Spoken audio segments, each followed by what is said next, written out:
Magkakasanang rally ang Iglesia ni Cristo bilang pagsuporta sa pahayag ni Pangulong Bongbong Marcos laban sa impeachment ni Vice President Sara Duterte.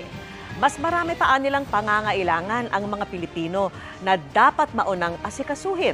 At nakatutok si Marisol Abduraman.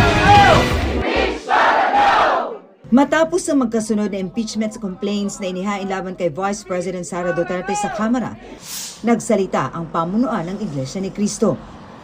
Sa opisyal na pahayag, sinabi ng INC na pabor sila sa sinabi ni Pangulong Bongbong Marcos na hindi siya sang-ayon sa impeachment na isinusulong laban sa Vice Presidente.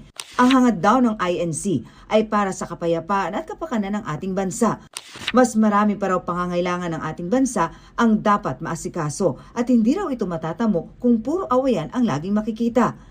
Ang pahayag ng INC, unang inanunsyo kagabi sa programang Saganang Mamamayan sa Net25. Pero dito, kasama sa nabanggit ay ang paghahanda umano ng Iglesia na magsagawa ng rally upang ipahayag ang pagpabor ng INC sa sinabi ni Marcos laban sa impeachment dahil maraming problema ang bansa na dapat unahin ng pamahalaan. Sinusubukan ng GMA Integrated News na linawin yan sa pamunuan ng INC. Pero sabi nila, tanging yung pahayag na ipinadala nila kanina ang kanila munang sasabihin. Sinisikap din naming makuha ang panig ng Malacanang at si Vice President Sara Duterte. Si VP Sara may inilabas namang pahayag ngayong araw para magpasalamat sa lahat ng mga tumulong, sumuporta at nagpaabot ng pagdamay sa OVP nang humarap niya ang kanilang tanggapan sa krisis at kagipitan.